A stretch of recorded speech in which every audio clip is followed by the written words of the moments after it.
Saludos amigas, amigos. Ustedes sintonizan Acento TV y este es su espacio de entrevistas y comentarios a partir de ahora. Recuerden ustedes que nos están sintonizando en el canal 38 de Claro TV, en los canales 39 y 439 de Altiz y en el canal 41 de Star Cable en Santiago de los Caballeros. También en las páginas acentotv.do y acento.com.do.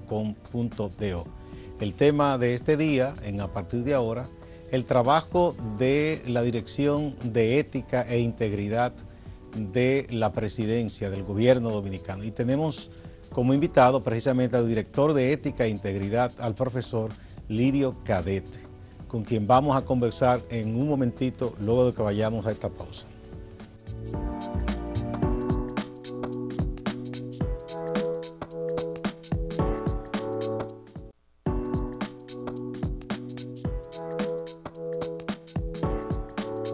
Esto no está muy claro. Jefe, ¿y qué más claro de ahí usted lo quiere?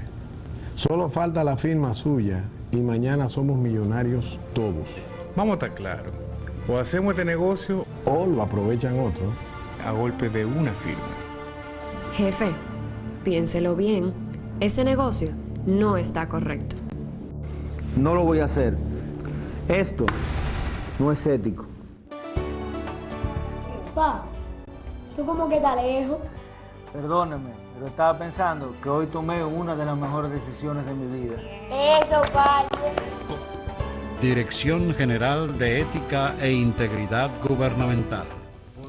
Bien, muchas gracias por acompañarnos. Como habíamos anunciado, está aquí de nuevo el profesor Lidio Cadet. Bienvenido a su casa. Gracias, Gustavo, gracias a la gente que se digna ver y escuchar este programa, gracias a Dios, que me da la posibilidad de poder sostener este intercambio. Un programa que a mí ciertamente uno no tiene siempre todo el tiempo para ver los programas, pero con la profesionalidad que se manejó la entrevista que hace un tiempo tuve acá, verdaderamente que es estimulante, o sea que todavía hay espacio para la esperanza. De verdad que sí. Muchas gracias, Sí. ¿no? Muchas gracias, profesor. Bueno, ahí estábamos viendo uno de los anuncios que la oficina que usted dirige de vez en cuando despliega para tratar de generar conciencia. Esa es una labor muy digna, pero me imagino también que es muy dura, porque no todo el mundo tiene la convicción de la que exhibió el que hizo el papel ahí de un funcionario, de rechazar tentaciones en un mundo en que se suele en el día de hoy vivir más atendiendo a las apariencias, al tener y no al ser. ¿Qué tan duro es ese trabajo suyo, profesor, esa responsabilidad? Sin duda ninguna que es un trabajo complejo. En algunos casos complicado, para ser más directo. El trabajo nuestro está orientado al bien hacer en la administración pública para producir el bien común. Y hay una cultura en una parte de nuestra sociedad según la cual la filosofía es tener, placer, poder. Acumular. Acumular. Y no solamente acumular, sino acumular, no importa qué medios se usen para ese acumular. Porque tú puedes decir, bueno, yo tengo este propósito, yo tengo talento para emprendedor o para negocio o para instalar un centro tecnológico de venta de productos, etcétera.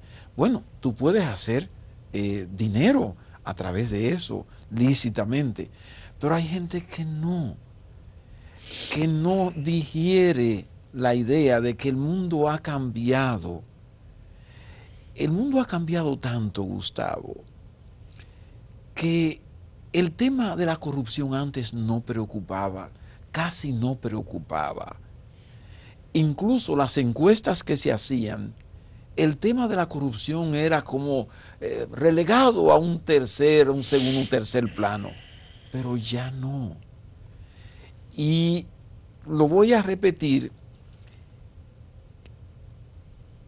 Transparencia Internacional mide lo que es el desempeño en lo que respecta a la corrupción, transparencia en los países. La República Dominicana no ha estado bien colocada, porque hay una cultura de que, bueno, yo voy a un cargo, a una función, y es para yo aprovecharme. No todos los funcionarios, yo siempre creo, hasta prueba en contrario, que es una parte limitada. Y claro, esto no es solamente, como lo sabe Gustavo y mucha gente que ve este programa, en el área del Ejecutivo, porque a veces esas encuestas no miden el área del Ejecutivo nada más, miden el Estado Dominicano. Lo que pasa es que la gente interpreta que al dar los resultados, el Estado Dominicano es el Poder Ejecutivo. Porque es la parte más expuesta, vamos a decir. Así. Pero igual un militar, un policía, un síndico, un regidor son parte del Estado también. Correcto. Entonces nosotros vimos ya cómo la OCDE estableció que en una encuesta, en una investigación internacional, la corrupción ocupa el primer lugar. Desplazó a el tema de la globalización y el tema de la migración. Pero muy recientemente el Fondo Monetario Internacional, que eso no se había visto nunca, dijo que el tema de la corrupción iba a ser parte de su agenda con los países. Bueno, ya lo ha mencionado en varias ocasiones, incluso en el último informe que el propio Banco Central publicó en las recomendaciones, hace señalamientos sobre la necesidad de fortalecer la transparencia aquí en República Dominicana. Es correcto, Gustavo. Si yo soy funcionario, debo hacer la siguiente reflexión. Todos los funcionarios públicos estamos en la mirilla. La gente quiere saber cómo se gasta lo que paga de impuestos, cómo el erario se conforma con el sudor de la gente, con el trabajo. Porque ustedes administran, vamos a decir, se parecen a los banqueros, administran lo ajeno. Así es, Gustavo. El dinero del banco no es del banquero, No, del depositante. Y en este caso es del pueblo. Exacto, de del todo pueblo. lo que pagamos impuestos. Sí. Entonces, como eso se va haciendo conciencia de más en más, si yo creo que nadie me está viendo, que nadie me va a pescar, que nadie me va a agarrar, ¿qué va? Sucede lo siguiente, que nunca un acto de corrupción se puede cometer solo, yo solo, sin que participe nadie más. Entonces, como siempre habrá participación de otra persona, por lo menos una persona más, ¿quién garantiza que fulano de tal no se vaya a comunicar con otra persona acerca de ese acto de corrupción? Y como ahora hay denuncia anónima, y basta una denuncia anónima para uno investigar, entonces lo mejor es hacer la cosa de manera correcta, porque pueden pasar 5 años, 10 años, bueno, tú sabes que ahora el crimen no prescribe, o sea que el Código Penal dice ahora no hay prescripción. Esa norma se ha ido imponiendo en todos los países ya. Y como tú dices, felizmente, por suerte. De manera que por más tiempo que pase, más tarde o más temprano se va a hacer una detección de ese acto de corrupción. Y yo puedo estar ya un viejecito, pero mis hijos, mis nietos, mi entorno, se van a ver de una manera u otra afectados por eso que yo hice hace unos años. ¿Qué pasa? Que cuando uno tiene una conducta correcta, el funcionario dice, bueno, yo gano más haciendo el servicio que debo hacer para el bien de la ciudadanía que usando ese servicio para yo hacerme rico sin sudar, sin trabajar. Entonces, cuando el funcionario cuando no tiene esa conciencia que dice, no me importa, ahí viene el asunto de la complejidad.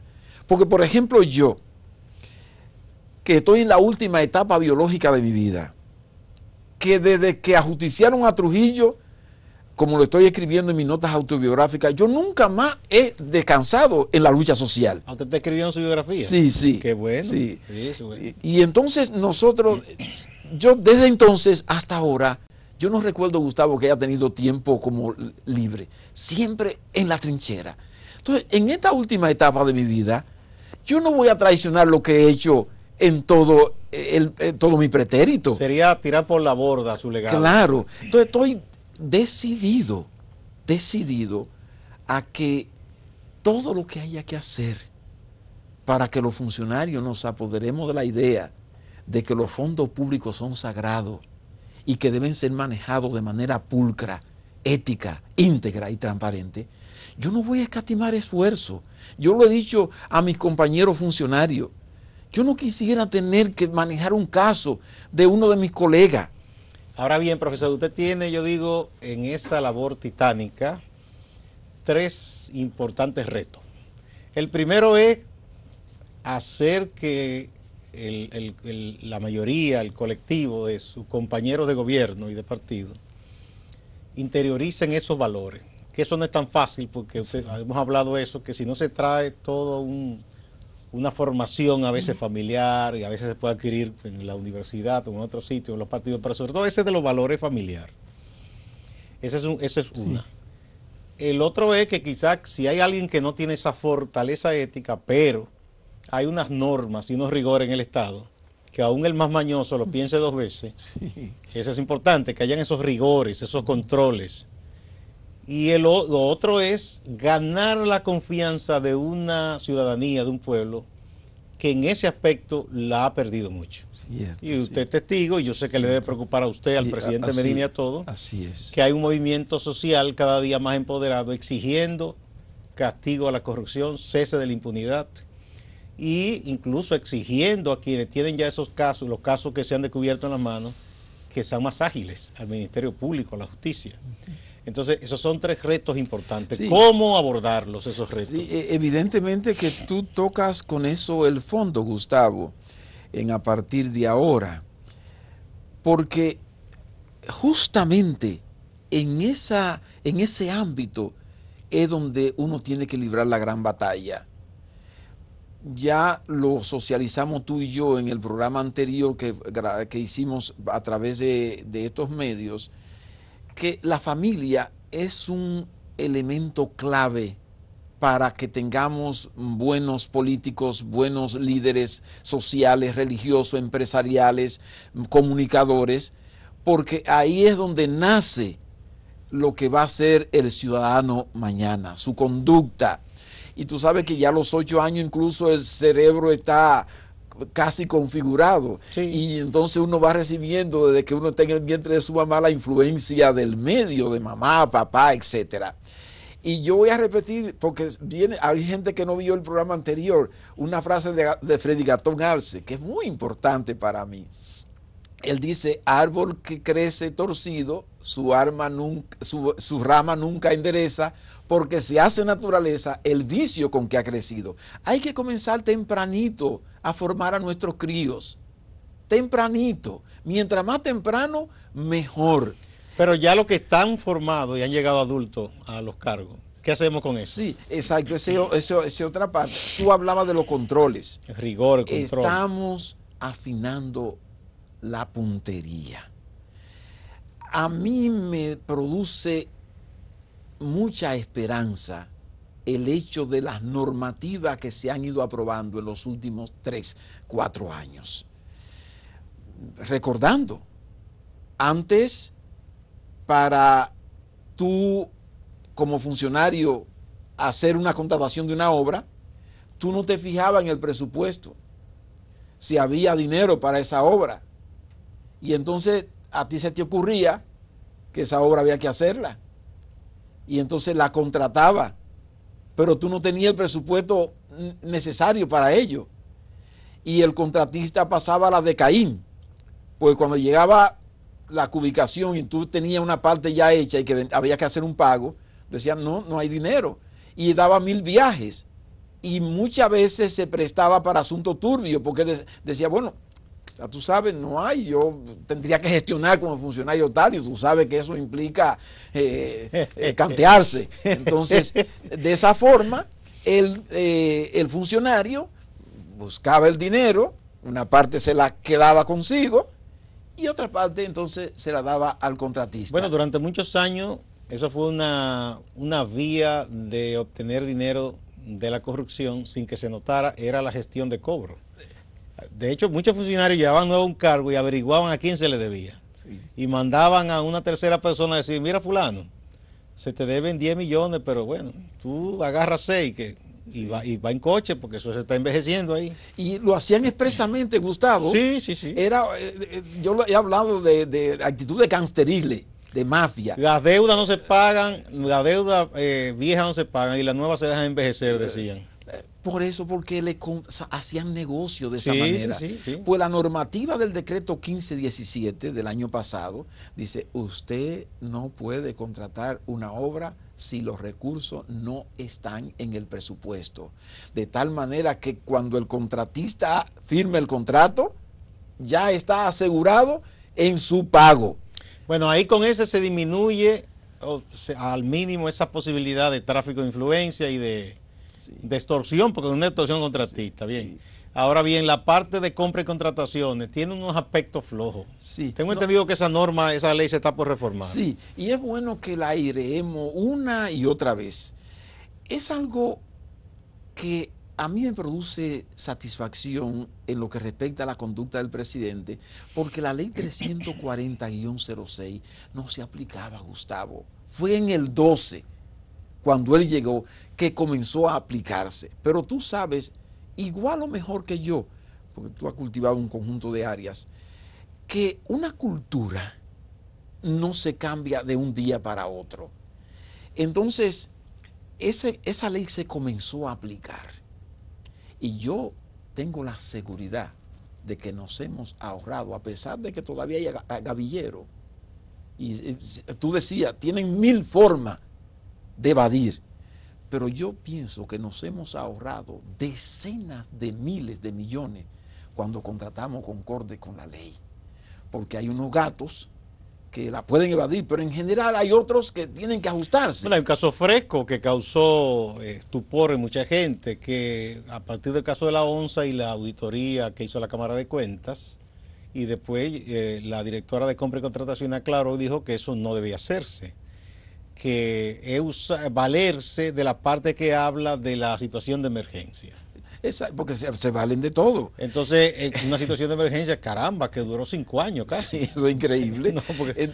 Entonces, la ley ahora va a ser reformada, porque como esa ley no se aplicaba, en la práctica podemos ver, siempre es así, Gustavo.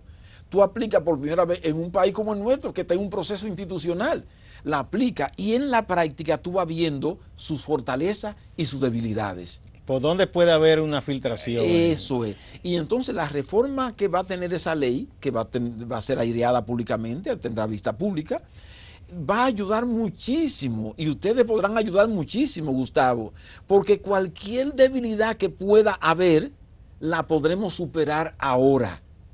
Porque yo tengo, como dicen, un objetivo, y es que la sociedad, el gobierno, lo que tenemos la gana de hacer la cosa bien, cerquemos de tal manera. Bueno, un aspecto en que se puede trabajar, profesor, es el siguiente. Como siempre hay unos montos que dicen a partir de tal monto es obligatorio abrir una licitación o concurso público, ¿verdad? Nacional o internacional. Exacto, sí. Lo que hacen la gente que apela a las mañas es que dicen, bueno, si yo estos 10 millones para eso, tendría que abrir concurso. Entonces, hacen así y parten esas compras en 2 o 3 para que quedar en el monto en que pueden tener discrecionalidad. Claro, pero incluso la ley va a establecer el proyecto, yo conozco un poquito que ya eso no valdrá, porque aunque tú lo dividas va a tener que claro, porque claro. A eso le llaman lo que abogados que estudian el lavado, el pitufeo. Sí. Porque aquello de los pitufos, sí, o sea, ponerlo pequeñito, igual que quien maneja cuentas sospechosas en los bancos, que coloca un poco aquí, hace movimiento, para tratar de escapar a la supervisión. Pues la ley ahora, precisamente por eso que tú dices, porque esa inquietud que tú tienes, también la tienen otros ciudadanos. Y yo ya tengo la información extraoficial, porque están conociendo la última fase de la reforma del proyecto, que ese elemento fue tomado muy en cuenta. Pero excelente si es así, porque esa era una forma que se tenía de hacer una y mil diabluras. Sí. Profesor, con su permiso vamos a una primera pausa. Muy bien.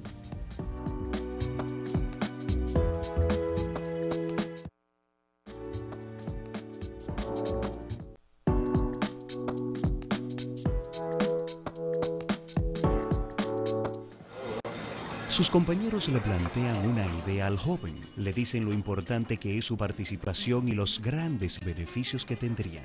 Se trataba de un excelente proyecto, pero notó que no era del todo transparente.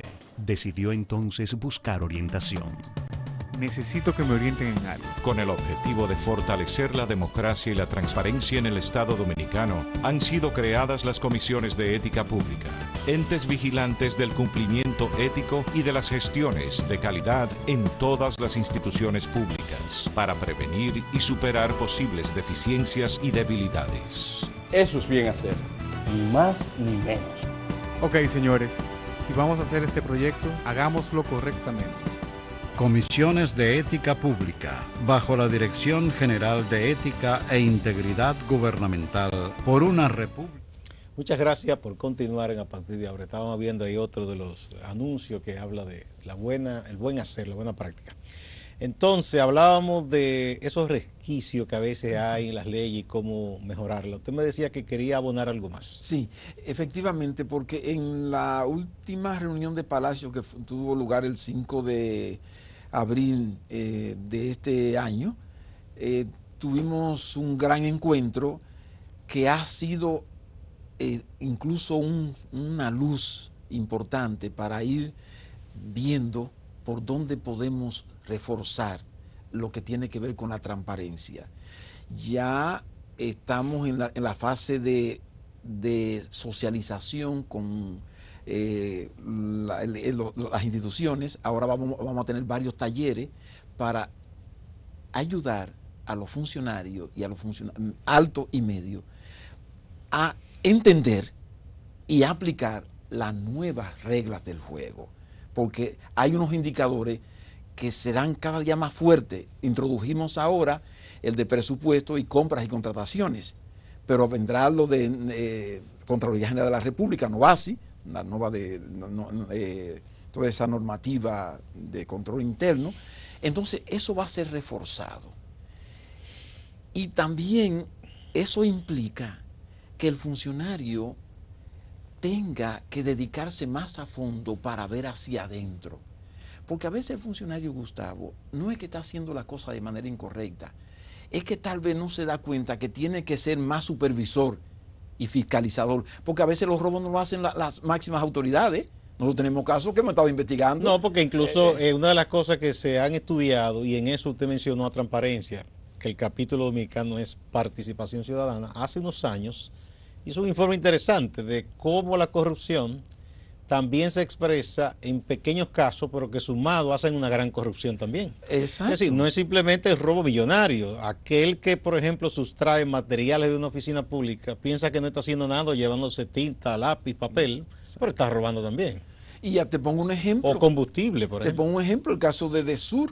Su administrador detectó que un conjunto de funcionarios de nivel medio estaban haciendo diablura. Sí. Y entonces, bueno, ya hay algunos que están en el Ministerio Público. Así como el bien es creativo, el mal es creativo. Claro también. Que sí. Entonces ahora con esto nosotros vamos a lograr, primero, crear la conciencia, porque en 3 meses, a partir de julio, ya vamos a hacer público todo. Y entonces también vamos a ir aplicando régimen de consecuencia.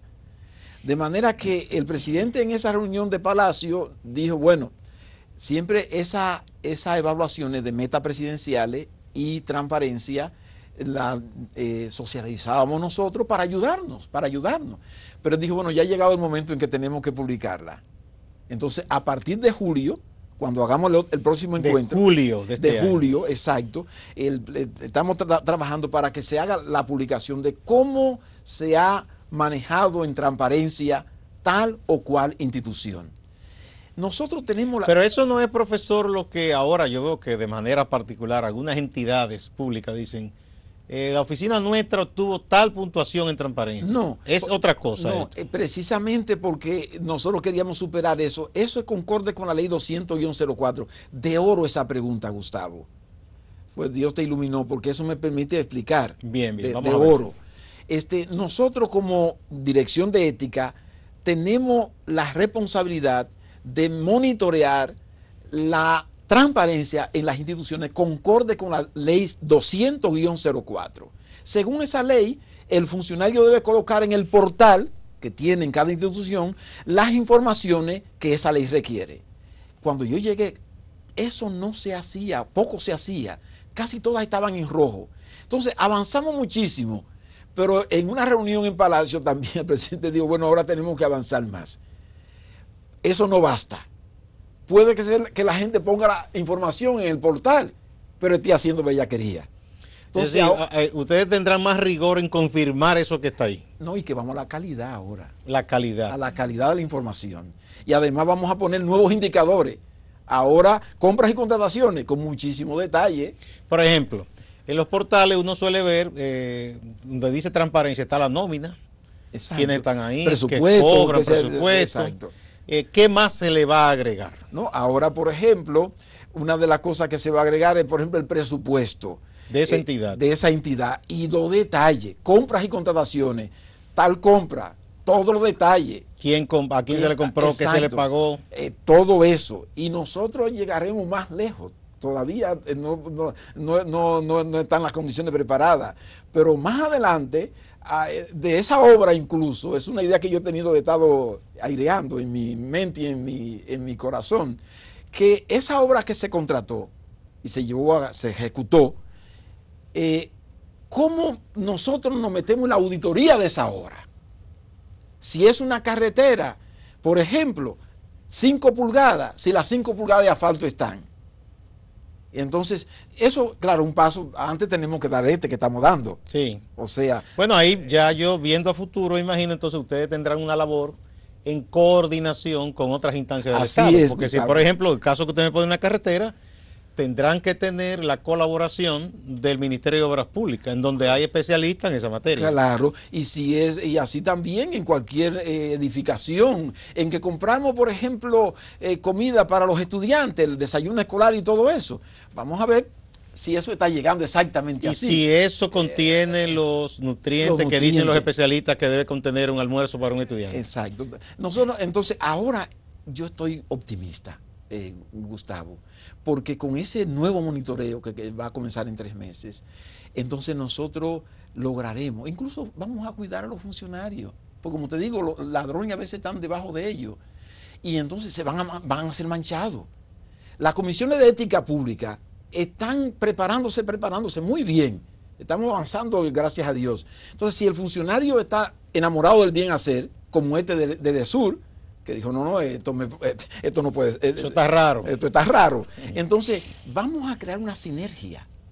Y yo digo, Gustavo, que basta que todos los funcionarios, no solo del gobierno central, pero vamos a comenzar con el gobierno central, porque es donde tenemos la jurisdicción, que estos 2 años empujemos para que el más mínimo centavo se gaste de una manera pulcra y honesta, y el país va a dar unos pasos gigantescos. No, comenzando con que va a rendir más dinero. Claro. Porque eso lo ve uno en su propia casa, usted tiene un derroche con la electricidad, con el agua, usted va a pagar mucho más. Así es, Gustavo. Entonces nosotros, bueno, hay otras normativas que por razones de tiempo, pero que también se van poco a poco aplicando.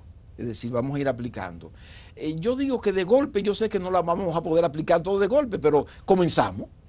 No, ustedes están sentando las bases, es una apuesta a largo plazo. Sí, por lo que decíamos de que, bueno, hay gente que ya es adulta, dicen que loro viejo no aprende a hablar, ¿qué dicen? Sí. Entonces, bueno, pero hay que tratar de que empiecen a aprender a hablar, pero los rigores, eso sí, las normas con rigor, si se afinan bien, eso va a evitar que aún lo que tienen tendencia a meter la mano lo piensen 2 veces. Sí, y es bueno, pero el aspecto último, que esa parte usted no me la ha respondido, es que yo digo, bueno, ustedes tienen el ojo, la vigilancia de la sociedad, que en estos momentos está un tanto incrédula. ¿Cómo ustedes volver a ganarse la confianza de la sociedad, que entiende que el gobierno, que las autoridades en general, que el Ministerio Público, que la Justicia, ha hecho poco, está haciendo poco para que haya consecuencias con los casos ya descubiertos de corrupción? A medida que los resultados vayan mostrando que nosotros estamos en comunión con el pueblo en lo que tiene que ver con la defensa del interés nacional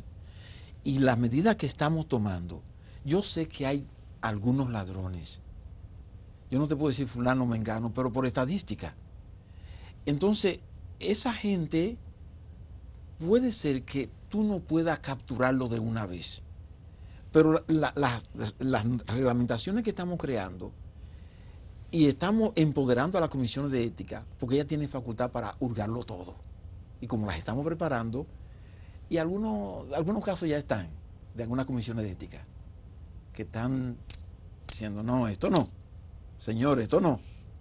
Y entonces le estamos dando la oportunidad que cuando la comisión de ética alerta, el funcionario reaccione para ver si es él el que está detrás de eso o siguen haciéndose esas cosas para que venga el régimen de consecuencia.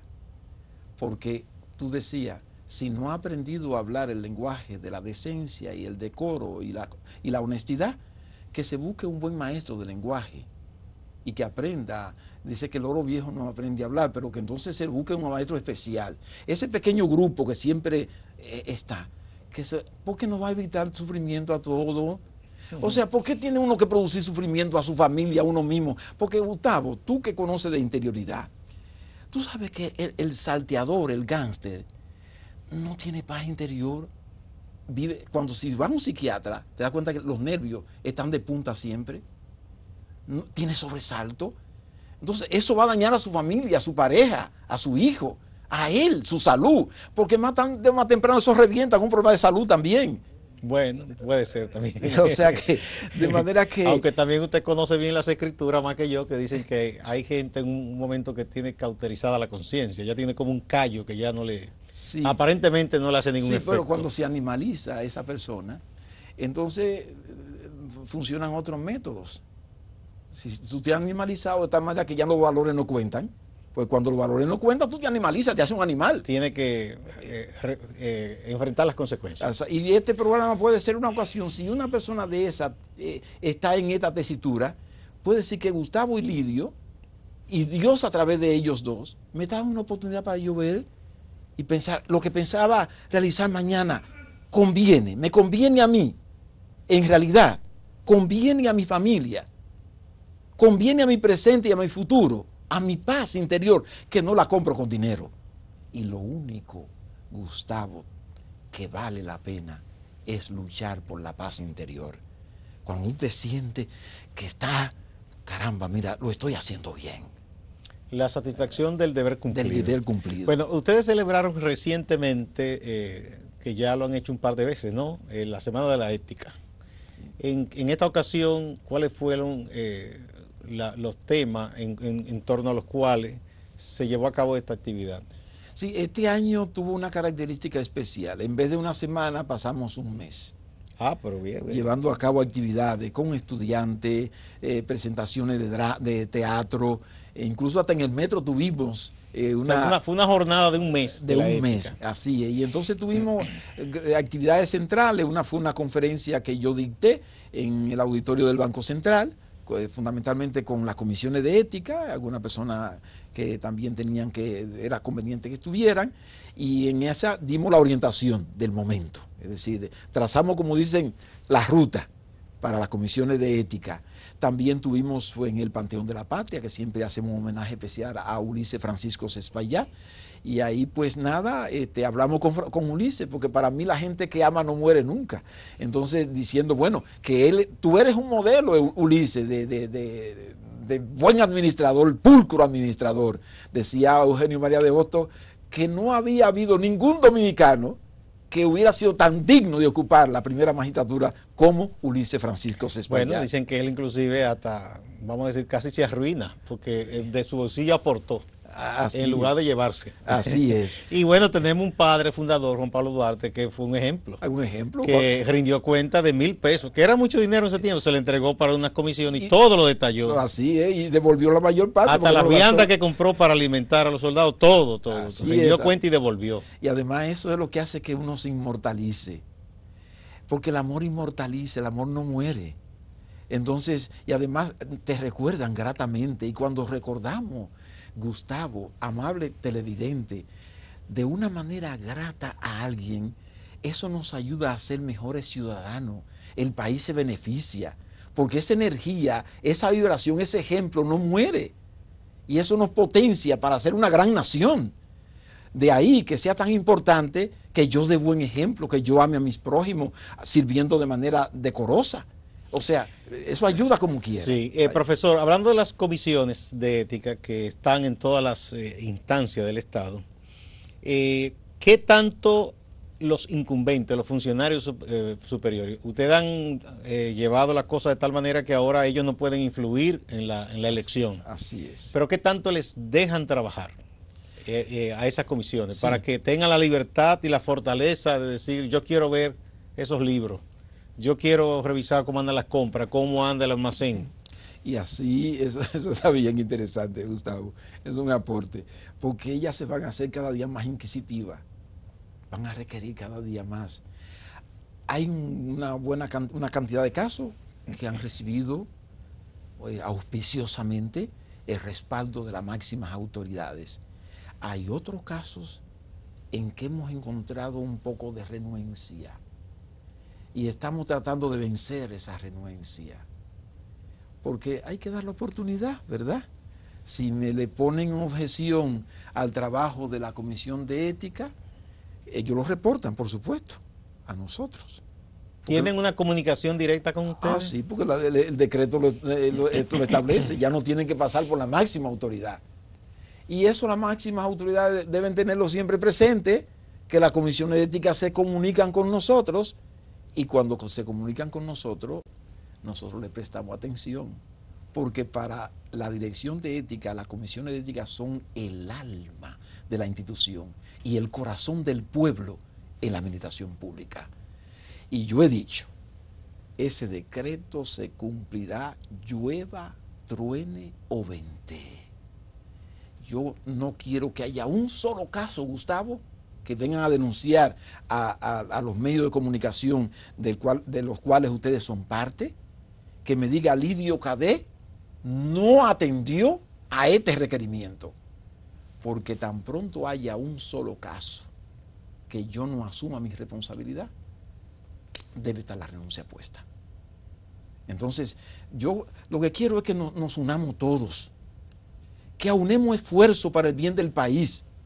Esas comisiones de ética pública están constituyendo de más en más una presencia de la población ahí, porque eso que tú decías, que es un aporte, ellas van a requerir, están requiriendo ya esa compra y contratación desde el inicio hasta el final. Y yo le dije en esa conferencia que dicté en el Banco Central, les recordé lo que había dicho en otra conferencia, que firmar un contrato, una adjudicación de un contrato, sin haber pasado por todo el proceso, es un acto de traición.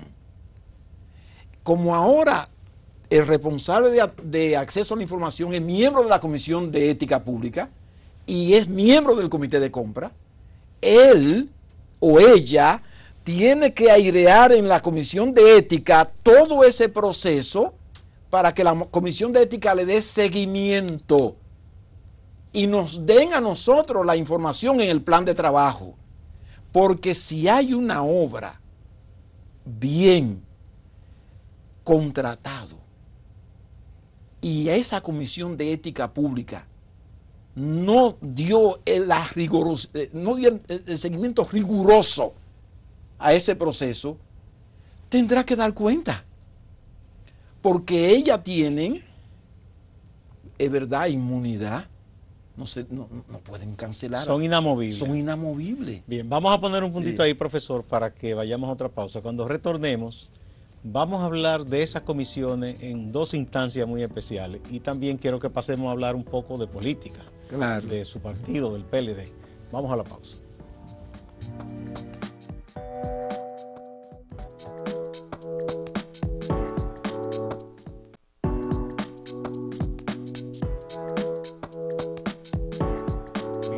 Con honestidad y decencia. Aportemos nuestro testimonio de amor y respeto a nosotros mismos y a los demás. Construyamos una mejor nación, la que soñaron nuestros padres fundadores, abonada con nuestra laboriosidad y responsabilidad, y disfrutemos todos juntos de su cosecha.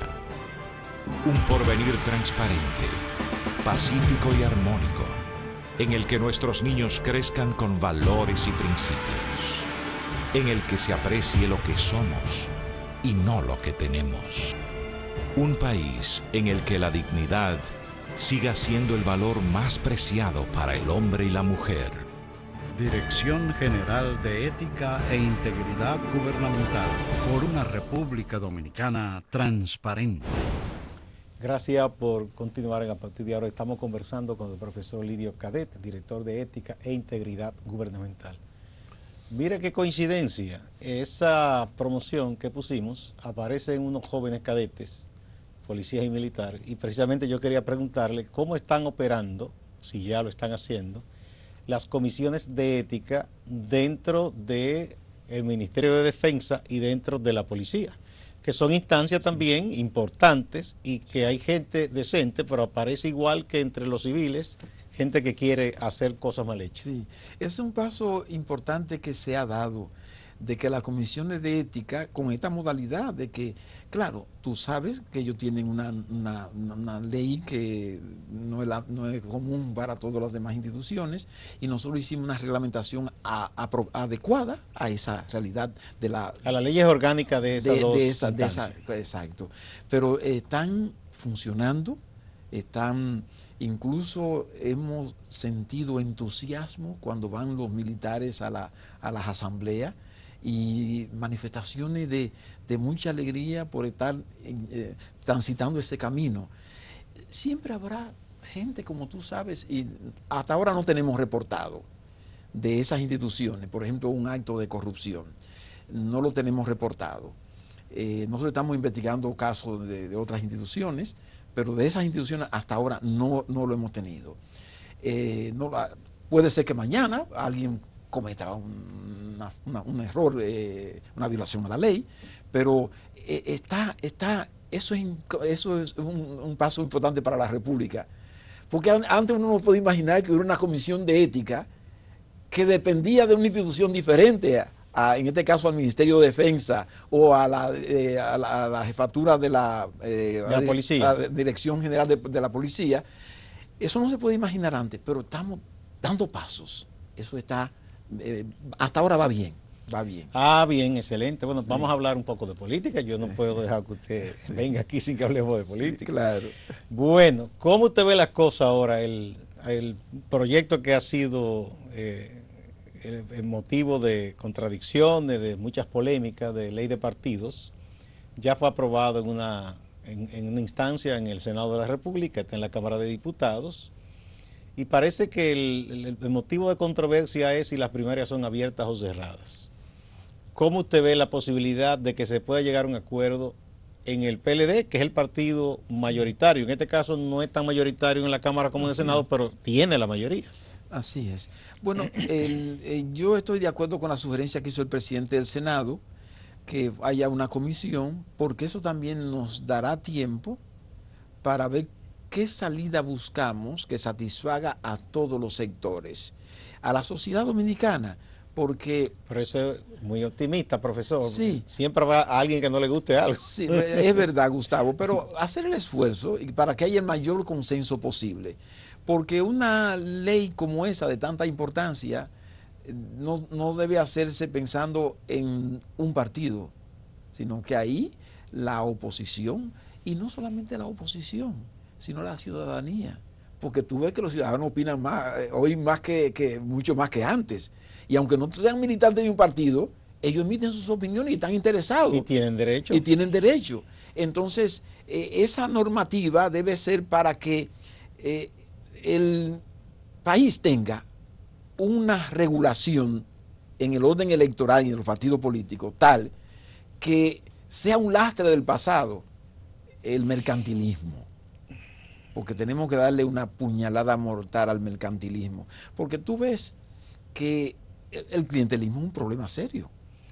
Que a mí me gusta hablar de dos expresiones del mismo problema, porque se suele hablar mucho del mercantilismo, de verdad las dádivas, las cosas, que son ciertamente un problema, y yo creo que eso hiere la conciencia de la gente, porque a quien le compran con tontería, lo están reduciendo, es una ofensa a la dignidad humana. Pero hay otra parte, profesor, que es peor, que es el rentismo. Gente que da mucho dinero y usted sabe que no es de gratis. Así es, Gustavo. Y eso tiene atrapado los sistemas políticos casi en todo el mundo. Gente que da mucho dinero, pero después tiene mucho dinero también. Sí, ese es un problema que tenemos en todos nuestros países, como tú sabes, o muchos países, pero tenemos que enfrentar. Que esa es el cohecho en la corrupción. Porque para que haya corrupción tiene que haber dinero público de por medio, pero de ese dinero público participa el funcionario corrupto y el negociante privado que aporta y luego corrompe junto con el funcionario. Sí, por eso el financiamiento de la campaña electoral, de las campañas, tiene que ser cada día más auscultado y escrutado. Y transparente. Y transparente. Porque si usted aspira, y yo soy empresario, entonces yo le invito a una cena en mi casa y le entrego un maletín con 3 millones de pesos, 4 millones. Sí. Eso es como algo entre usted y yo, aparte, pero eso debería ser público, una página que diga que el ciudadano Gustavo Olivo le entregó a Lidio Cadet, que es candidato presidencial, tantos millones. Porque si después yo lo visito a usted a Palacio, no es solo el amigo. Claro. Va alguien que aportó y puede ser que salga de ahí con un contrato y entonces ya eso no es transparente. Y hay que transparentar lo más posible eso. La campaña debe ser financiada con recursos puros, de gente que aporta porque cree que ese proyecto, ese programa de gobierno aplicado beneficiará a toda la sociedad, incluyendo a mi empresa. Porque el pueblo no digiere por nada del mundo que yo apoye a un candidato para que ese candidato después, si llega al poder, me permita hacer a mí fortunas incontables. Porque eso es un gran, es un caldo de cultivo para la corrupción. Por supuesto, Gustavo, tú sabes que eso se ha hecho tradicionalmente en la República Dominicana.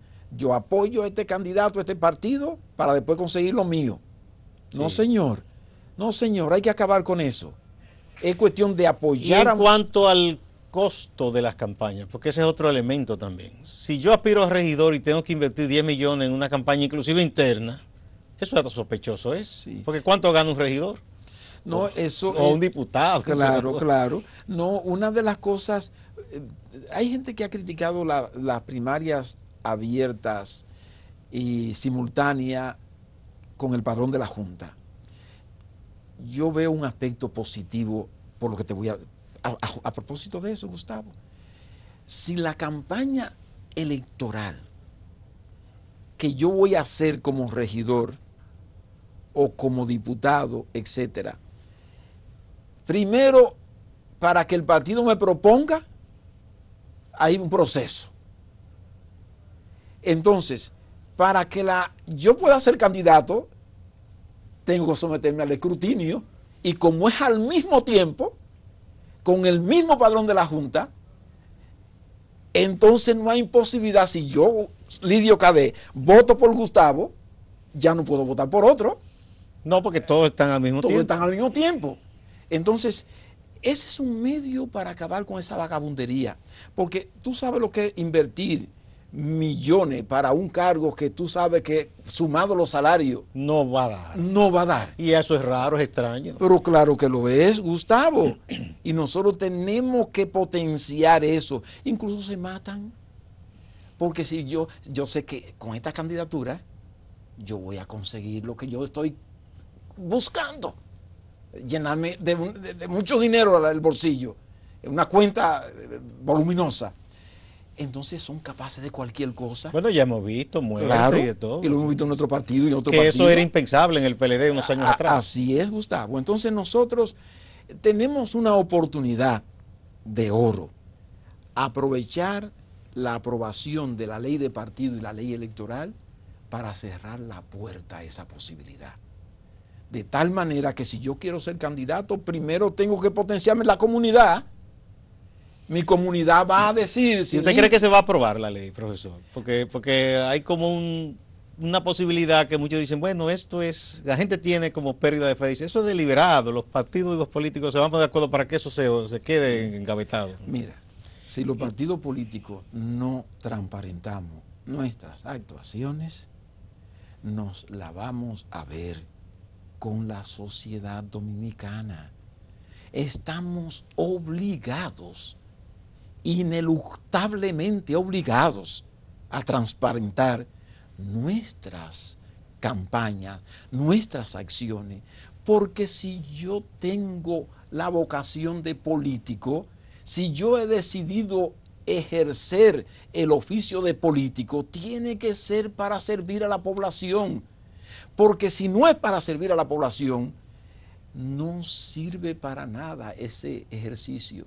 Y además, si es para servir a la población, que todo esté como en la bola de cristal, transparente ahí. Hay un aspecto que me parece interesante, porque solo se habla de los asuntos de las mujeres, pero por ejemplo ahí se elevó la cuota de la mujer a un 40% y se especifica en la ley que ya se aprobó en el Senado que los partidos no pueden hacer la trampa que solían hacer, que obligaban a esa compañera a renunciar y ponían al esposo, ponían a otro, o en caso de alianzas tomaban las candidaturas de las mujeres. Dice que inclusive en esos casos tendrá que ser otra mujer del partido aliado. Y 10% para la juventud, como eso es transversal a mujer y joven ahí. Y hay algo también que tiene que ver con la transparencia del dinero, que me dicen que eso se va a establecer, o sea que se va a estar claro quién dio, los topes también, porque eso es importante, los topes. Claro que sí, que lo es. Porque no es posible que a alguien se le dé una cantidad de dinero tal que entonces apabulla a todo el mundo. No, y esa inclusión de de una cuota para los jóvenes, eso es muy, muy acertado, porque nosotros sabemos que hay que ir preparando el relevo. Los que estamos en partido político, que tenemos determinada edad, si no nos preparamos para que esa camada de dirigentes jóvenes que viene ahí preparándose, vaya ocupando los espacios en el partido y en el Estado. Como en todo en la vida, porque nadie es eterno. Otro aspecto importante también, y yo creo que ahí sí hace falta en todos los partidos, es que obliga a respetar los periodos de renovación de las directivas internas. Porque hay gente que se eterniza y no es que no tenga los méritos, pero también debe dar, como usted dice, la oportunidad a los que vienen. Sí. Eso es un aspecto importante, porque eso es crítico, que duran años y años y no hay una renovación real. Sí, yo pienso que es un tema que no se ha debatido todavía entre los partidos políticos y debe debatirse. Pero la ley lo contempla, sí, pero que se aprobó. Pero que no se ha debatido todavía en los partidos políticos. Te lo digo porque yo soy miembro del comité político y creo que debe merecer toda la atención. En resumen, que si tú no te pones de acuerdo por el momento acerca de del periodo de renovación, hasta cuándo puede renovarse un periodo, tenga la obligación de decir que haya unos congresos transparentes, que si tú te postulas, que no haya el dedo del alto organismo, sino que la elección sea libre, que la gente pueda participar y que la cuota que puede tener la alta dirección siempre sea una cuota pequeña, limitada, para casos excepcionales. Lo ideal es, en resumen, que tengamos una dirección política producto de una participación democrática. Por ejemplo, cuando se amplió el comité central del PLD, se le dieron una cuota a los comités políticos. ¿Cada uno pudo llevar cuántos fueron? Uno. Usted llevó un amigo. Así es, llegué un compañero del partido. A mí me tocó llevar un dirigente de una zona muy populosa de la capital de Herrera, Bernardino Pichardo. Que eso está muy bien, pero hubiese sido mejor para ese mismo señor, el compañero suyo Pichardo, que hubiese sido elegido por los demás compañeros del partido. Sí, no, la cuota de parte de la máxima autoridad tiene sentido si es limitada, si es pequeña, porque siempre habrá algunos casos de personas que incluso no son militantes partidarios. Pero tienen mérito. Pero tienen mucho mérito y que la sociedad lo vería muy bien en ese caso. Pero la cuota debe ser siempre limitada a casos excepcionales. Poco a poco tenemos que ir avanzando. Es una oportunidad que nos da la vida con esta ley electoral y la ley de partido político para que depongamos cualquier interés personal. Porque yo te lo digo, Gustavo, se lo digo a los amigos y amigas televidentes. Yo, Lidio Cadet, el único interés que tengo es que el pueblo dominicano salga ganancioso de este proceso de aprobación de la ley de partido político y la ley electoral, que es a ese pueblo al que nos debemos. Que el electoral debió renovarse antes, porque ya es un mandato de la Constitución del 10. Así es. Y nos metimos en la de partido y a otras se olvidaron. Así es. El comité político, ¿cuándo se supone que será renovado? Que es el organismo que está más activo del PLD, pese a que no se reúne tanto. Sí, nosotros pensamos que, bueno, el 20 hay ya en el año 20. En el año 20. Ya es mandatorio un congreso. Sí, o sea que tiene que ser así.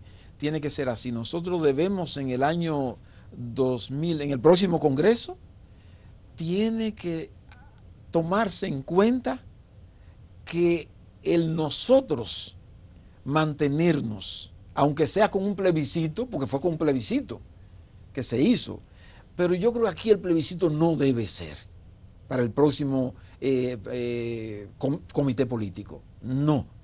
Debe ser que las bases del partido, la militancia, escoja primero al comité central, que como tú sabes que está establecido por el voto universal, secreto, que se escoge, y luego que el comité central escoja al comité político de manera libre y voluntaria.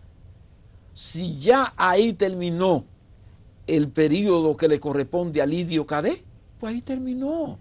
Porque yo sé que todo tiene un término. Aquí todo es pasajero, todo es efímero. Entonces yo creo que esa es una oportunidad para que nosotros pues hagamos un gran ejercicio democrático. Bueno, ojalá que así sea, porque es bueno que los partidos se renueven, se refresquen y se fortalezcan. Muchísimas gracias de nuevo, profesor Lidio Cadet. Siempre es un gran honor conversar con usted. Le deseamos éxito en esas responsabilidades tan importantes que usted tiene en el gobierno dominicano. Gracias a ti y a todos los productores, los técnicos, porque esto es un aporte a la democracia. Ah, qué bueno, de que verdad sea así, que usted lo ve así. Muchas gracias. Amigas, amigos, no se vayan, que hay más en Acento TV.